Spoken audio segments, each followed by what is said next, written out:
You are listening to Let's Go JoJo, the weekly JoJo's Bizarre Adventure podcast from Dynamite in the Brain and Secret of the Sailor Madness. On today's show, we have Elliot Page. Hey, how's it going? Anthony Askew. Hello. Dwayne Maloney. Hello. And me, Brian Smith. This week's episode, Anubis Part 1. But first, the week in JoJo's news. First up, in JoJo's news, there was videos on the Namco Japanese YouTube channel of footage from Eyes of Heaven, the tag team beat-em-up game, which looks a lot different than I was expecting it to. Seems to have more sort of destructible scenery and multi-level scenery and things you can pick up and throw at people than I was expecting. So it doesn't just look like a tag team version of whatever the last one was called, All-Star Battle. And if you've got a Japanese PS4, a PSN account on the PS4, you can download the Eyes of Heaven demo. Is that available on PS3, or is it primarily PS4? The only news I saw said it was on the PS4 demo. I don't know whether it's coming out on the PS3 as well, but the demo is on the PS4. Because I could easy get hold of a Japanese PSN account. Easy. Maybe I will. Share with the people who don't know how to do that? Oh, I've got a friend who's got one. I'll just ask him for his login. Then, okay. Yeah. So it's not that easy. I've got to pretend to be someone else briefly, which is fine. Fraud. Hirohiko Araki did a CD cover for Akira Senju, the singer. How much voguing is there? I think it's like a JoJo's Part 5 inspired cover. Right, okay. And on to the most important news of the week. The Narita Dream Farm in Narita, Japan, has a family of goats named after JoJo's characters. Do they have appropriate hairstyles and or hats? No, they're goats. Goats can wear hats. Apparently it's a tourist farm. I should think so of a name like Dream Farm. Yes. You know, it's like the ultimate brochure thing to get rubes to come along. Yeah, I don't think these goats are at risk of being put to the knife. Phew. Yeah, there's a Jonathan. I see a lineage thing here. Is there are they actually named in order of? So the oldest one would be what was the great granddad's name or the dad's name in the original JoJo? That is a question. That is a good question. Yeah, that's a good trivia question. I have no idea. Because if they do it by lineage, that would be amazing. I don't know. Papa Joestar. But they are adorable looking baby goats on this picture, on this web page. So I shall stick that in the show notes for you to look at pictures of baby goats who have nothing to do with JoJo's but their names. Good enough. It's good enough. And the final bit of JoJo's news for this week. The Tokyo Fire Department are recruiting with JoJo-style posters. Ooh. Which means they're using a JoJo-style font. Oh, is that it? Does it not have a burning flame with menacing skimming across the top? I had an image of everyone beating up on Poor Magician's Red. It's just sort of like, look at this twit. We'll extinguish him. And there's poor Avdol going, no! And I'll My stick a link. CV's in the post. I'll stick a link in the show notes for that as well. If you guys want to look, I'll put it in the Skype box. One step ahead.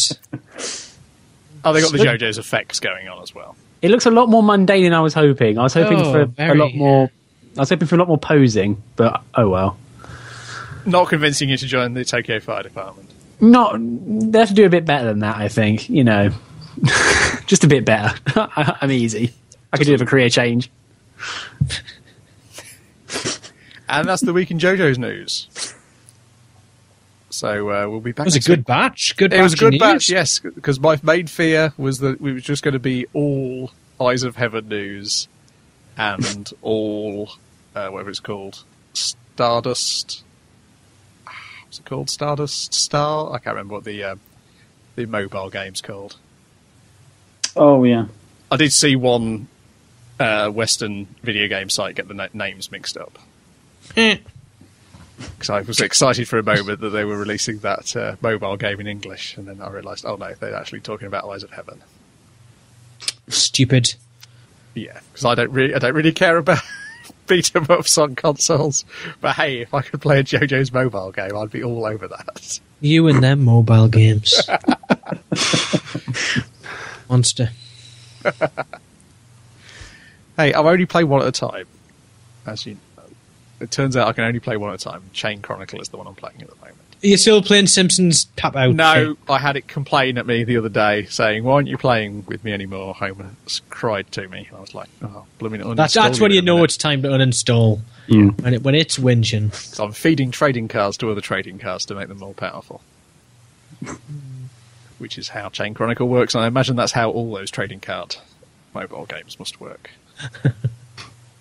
Any of you guys played any of those trading cards mobile games? I just had to uninstall WWE Supercard because it was destroying my life, because there is like no energy mechanic or structure to that game at all, so you can just sit there and slap your hand against the screen and just get like cards for nothing, and it's really bad. And also it eats your battery like a mofo, so of course, yeah, don't download that. Yeah, Chain Chronicle has the energy mechanic, so you can't just sit there playing forever. Which honestly makes it worse. Like WWE, the Supercard game has no real stakes or requirement or anything required. You just sit there and just absent-mindedly slap your hand against your tablet while you're watching something.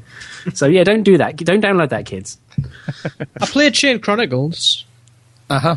I was playing through the tutorial, and then I realised the battery on my phone was running low, so I thought, nope. Not even worth the risk. So I knocked it off, and I've not touched it since. It was good. It was good. I found it's not too bad for my power, at least on Lollipop. Tell that to an iPhone. Talisman, however, that just ate everything. Everything. Yeah, I was like, I've got plenty of power. Let's just play Talisman. Finished the game, and I've got barely any power left. Anyway, back to JoJo's. This week's episode was Anubis. Anthony, I believe it is your turn. Take it away, to yes. do the synopses. So, we joined the gang. Kakuyin he's all right. He thinks he's going to be fine.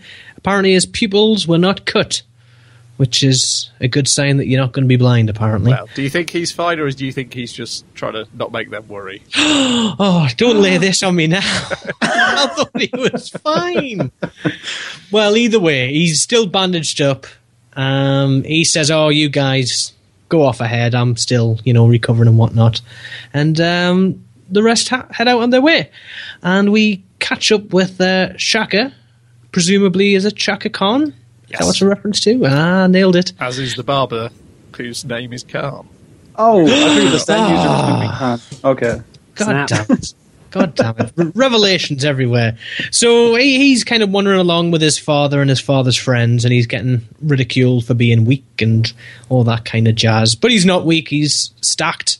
He's been to the gym. That's 100% true.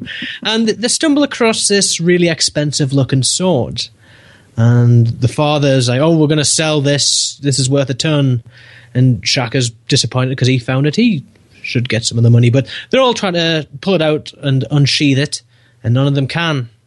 And then all the hands start to bleed. And Shaka just swishes it out and slays his father and slays everyone else. Aside the cow, which is thankful. Or by accident at first. Well, everyone just starts kind of falling around on the sword. On the sword, yeah. Yeah. And the sword kind of leans one way and it's in someone's skull and so on. Meanwhile, Polnareff is ripping up fake papyrus paper and kind of breaking out the con man radar. And he stumbles across Shaka, who's at this point kind of possessed by the Anubis stand and the sword. And then we get some great visuals, some cracking sword play, and we conclude with Polnareff, key point. He's getting his hair cut, he's getting a shave. Hang on, you haven't just said what happened to Shaka. Oh, he's dead. I didn't want to spoil that. We'll come back to that. We kind of finish off the episode. Polnareff's getting his hair cut, and he has the blade of the sword to his throat. and Jotaro is sleeping during this. Yeah. So discuss. I didn't want to just totally tell everything. You do want to give a synopsis. So just you know my synopsis. I forget stuff. I just watched it around 19 minutes ago. I finished watching it. There's still bits slipping. I think you forgot like one of the most important parts, which was Iggy showing Polnareff who's boss, and like pulling off the most shit-eating grin possible on a strange human-faced dog thing. It's terrifying. It is scary. The more I see Iggy, the more I'm just like, this is just a man's head with funny ears on a dog's body. Like, this is creepy as nuts. This episode confirms that he is the ladies' man of the group, and also the most intelligent of the group, because he's the only one who works out that there's something up with that sword. He does. Sorry, like all he can express is barking at the sword, which appears to be a stupid dog way of dealing with things. But yeah. Yeah. Plus, like, for a good long while, Polnareff thinks that Shaka is the, like, the actual stand user. And he gets confused. He's like, well, where's the stand? And then, no, the sword is the actual possessed body, which has the stand itself, or is the stand. I forget the exact structure of it. Don't think we've had it explained. Yeah. It brings up all sorts of questions. The fact this is the first stand we've had talk to people. No, it's also the stand's got some real swagger, though, hasn't Dwayne, it? Like, you're getting very quiet. Okay. Oh, sorry. The what you call it, the genie stand, or the stand that pretended to be a genie, that could talk. But of its own accord, though, or was the baby talking through it? Well, yeah, I suppose that's true. I mean, like, it could be the stand user talking through the stand. We've seen that happen before. Well, I mean, we had the Hail to You stand when Avdol was supposedly resurrected, and that one talked a hell of a lot of mess. I do like how the stands are generally sassy as hell, and just they're just like, check it out, I'm a sword, I can phase through things. Sucks to be you, Polnareff, you cocky twit. So God, Polnareff is so terrible at this. Like like as soon as the rest of the team turn up and go, hey Polnareff, don't go off on your own, I'm like, yeah, you guys are. Oh, like, damn it, Polnareff, how are you so dumb? Like, well, Iggy does lead him off. It's Iggy's fault. Touche. And I guess he does have Iggy with him, and Iggy's pretty strong, apparently. Yeah. But he's I'm a on coward. Polnareff's side. He is a coward. Polnareff does fine. He's tough in a fight, and he does some fairly badass things in that fight, but he does several very stupid Polnareff things as well. He's just like, a guy comes at him with a sword, he's like, where's the stand? I was like, it's probably the sword, Polnareff. Polnareff is just happy that he's finally in a proper Shonen Jump fight. Yeah. You came right up to me and talked to me, and now we're going to fight? Awesome. Generally, there's all this sneaking around bullshit. Yeah, that's a pretty good lead in. And also, like, when he actually has the fight and he pulls out his like super secret move and wins, you can tell like he's almost relishing it, going, aha, finally, I got to shoot my sword into his neck, which was kind of grim. I don't know, I forgot about that bit, and when it happened I was like, oof, yeah, I forgot that poor Shaka doesn't really get anything out of this equation, does he? Gets kind of buggered over by the sword. But the sword itself is kind of like mind controlly, so that's why Polnareff takes it with him, because a bunch of mice try and steal it, which, I don't know, that's a pretty good visual, a bunch of mice like piggyback riding a sword. Yes, that was pretty great. Because first nothing's up. He's trying to possess him at first, isn't it? Because he's trying to... It lets him unsheath the sword to begin with, but when Iggy and the others interfere, it then won't let him unsheath it. Yeah. And then the mice try and run off with it. Yeah, it's like a sort of protection measure so that not too many people can be around to counteract the sword when it takes over its prey or something. Well, it's probably like any of the stand user things where it only wants to take them on one at a time. Yeah. It doesn't want to take them on as a group, which is, that's smart. Apparently can possess multiple mice. Well, mice are stupid. Maybe they weren't possessed, they were just really helpful. They were just being really... We'll save you, Polnareff. We've been sent by the Speedwagon Foundation. Yes! Yeah. I was disappointed the mice don't wear capes, though. Yeah.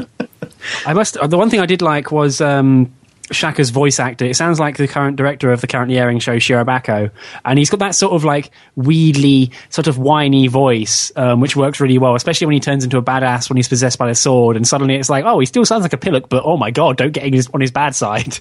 So it's Anri Katsu is the voice of Shaka. Yeah. Who did the Anubis voice? Ah, yeah, he's the guy who's done stuff. He sounded familiar. He's Yasunori Matsumoto, and he was the voice of Gauri Gabriev in Slayers. He was loving it. He was loving it, I think. Like, I don't know. I really enjoyed Anubis because it's just like, you're all idiots. I'm a sword. Check it out. Like, I love that. And the creepy barman, the creepy sort of hairdresser man, also a lot of good voice work. I don't know. I really enjoyed everyone sort of relishing talking nonsense in this episode. Yeah, Khan is Hidenari Ugaki, who, again, hasn't got that many things. He was Argo Gulski in Mobile Fighter G Gundam. Okay, yeah, I like that guy. That's a good. That guy's 2 for 2 so far on roles. I know he does. The best role I saw in his list of roles. He's got loads. He's normally like small roles in loads and loads of shows. He's been around for quite a while. In Dinosaurs, he played Death Tyranno, which a name like that makes me want to watch Dinosaurs, to be honest. Yeah. But yeah, Anubis, his voice was also Dick Saucer in Dragon Half. And I think his big role at the moment is he's the new voice of Nobita's dad in Doraemon. But yeah, the Gary Gabriev is a good thing. Playing a famous swordsman in one show and now a famous sword in another.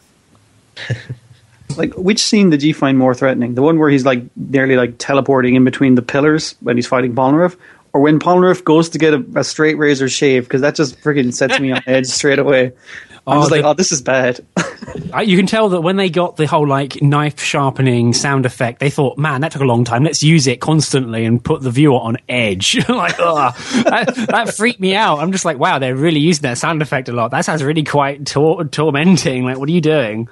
But yeah, just also like from the moment he touches a sword, like Khan turns into like mildly bloodlusty, and it's just like, oh, this is going to go badly. And then the moment you see that Jotaro's fallen asleep, it's just like, Wake up. Yeah, it's just like, things are definitely, Polnareff is definitely boned now. Like, this is not going to end well for anyone. I'm really excited. It's really dark inside that hairdresser's, and it's really menacing looking, and there's just sound of like someone sharpening a blade, and Jotaro's just like, oh, this is really relaxing. I think I'll have a snooze. It'll probably turn out something ridiculous, like he can sleep, but Star Platinum can stay awake. Yeah. I can't remember any of this arc from reading the comics, so I'm really excited to see the rest of it. I know it's going to be bananas, but also, like, you can tell that like Polnareff already used his trump card, so I'm pretty sure he's going to be SOL come next week. Yeah, I thought for a second with that he actually swung his sword so that the dude cut his sword, but he had planned that. I was like, oh, that was less cool. I thought that as well for a second, yeah. He did bleed a lot as well, though, during that first fight. That bleeding was great because it had the bleeding and then it cut to break and it came back and he just does the whole bleeding effect again. I'm like, oof, there we go. Let's make Polnareff bleed twice. Someone on staff doesn't like him. And then he says, I would have been in trouble if I wasn't keeping away from it. Yeah, that would have been bad. And also, none of the lads notice him bleeding again. Similar to when he got messed up in the, the hotel. I'm like, hey, Polnareff, where you been? You're just bleeding all over the floor. Did you stand in turd? That was amazing. It's like, why are you kneeling? Stupid, Polnareff. Why are you kneeling? Did you stand in a turd? It's like, what is he, a 5-year-old? Well, he has the brain of a 5-year-old. Yeah.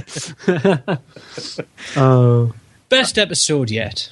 Really? I'm a sucker for good swords fights and the kind of, as they set the scene of just them walking between the pillars. Oh no, yeah, you're right. That's great. Bad. That's a great, nod to everything else that does sword fights and fights well. I like that build up. Yeah. Plus, it's great because that's the first time you see like Shaka, like, you know, as a badass, and it's like, oh wow, they've given him the treatment. So, it's a little lacking in incident though compared to the previous episode. Yeah, I mean, like my favorite probably part besides those scenes, which are like, really creepy and really good, was the Joseph Joestar tourist guide again. Like, let me explain to you about this town and about this thing, but also we got to kill Dio. Also, here's how Arabic numbers work in a hospital, in case you need to work that out. And I was like, is that a lot of money for the 80s and 2 hospital bills from presumably 2 guys who don't have insurance? I thought that was all right. Yeah. Plus, and they've got money. Yeah, one of them is apparently one of the richest men in the world. Yeah.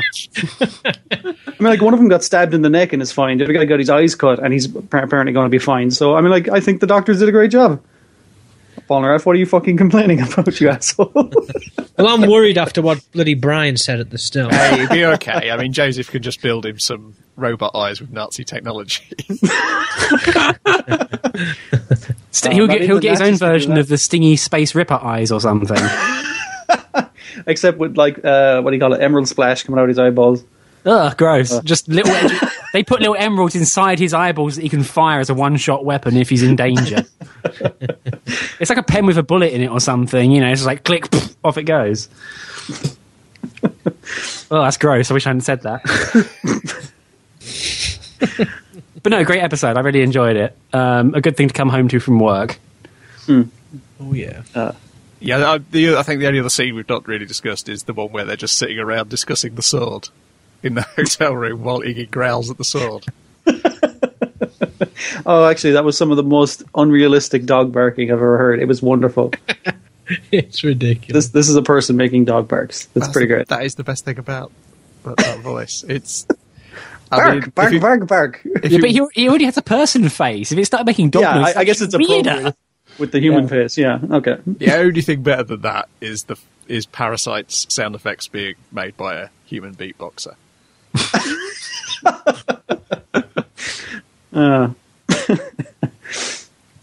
But yeah, it's up there. But yeah, this is how they're going. They're saying to Polnareff, "What are you going to do with the sword? I'm going to take it to the police station."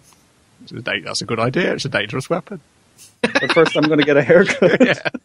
Yeah, it is very like all sensible. But then he just faps around, and it's like, "I'm going to go off on my own again." It's like, Polnareff, last time you did that, I do try to kill you with a sword.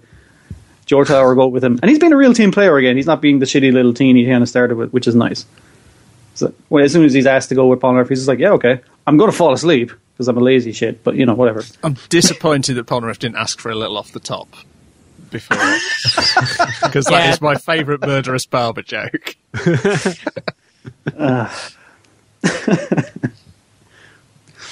Next week. Anything else? Next week, I'm nervous. I'm excited. I'm everything. Yeah, part 2. I'm guessing it's just going to be a 2-part episode. Yeah, the preview's pretty good. It's got a nice smattering of various things, so I'm looking forward. I can't remember at all how this plays out, so I'm actually really excited to see it.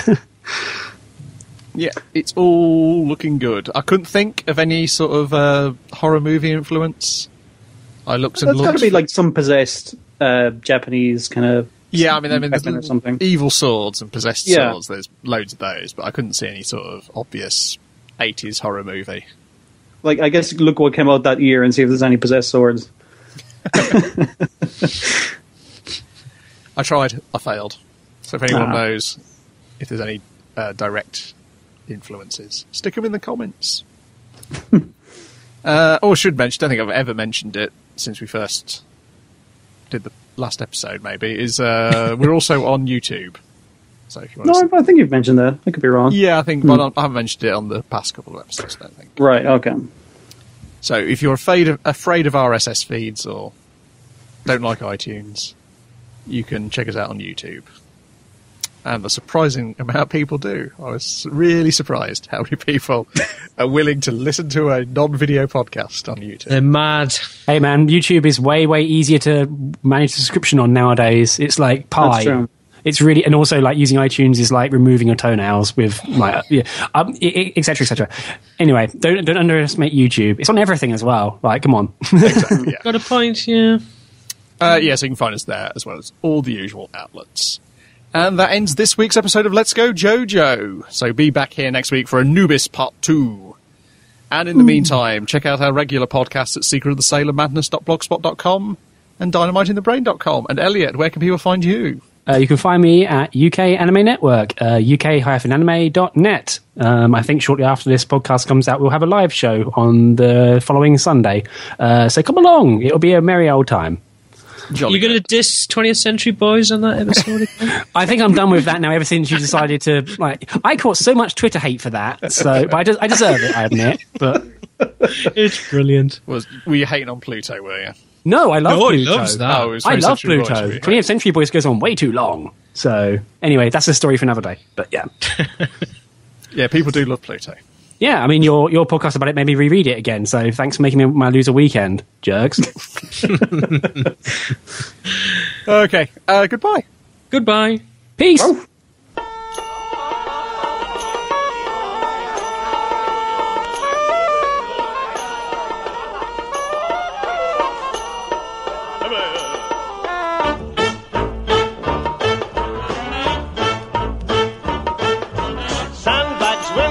Camels with the hump, fat girls, thin girls, some a little plump. Slave girls sold here 50 bob a lump in the old bazaar in Cairo. Brandy, shandy, beer without a froth, braces, laces, a candle for the moth. Bet you'd look a dolly in an old loincloth in the old bazaar in Cairo. You can buy most anything, thimbles, fat cows, a little bit of string. You can purchase anything you wish, a clock, a dish, and something for your Auntie Fanny. Harem, scarum, what do you think of that? Benny, striptease, dancing on the mat. Oompa, oompa. That's enough of that in the old bazaar in Cairo.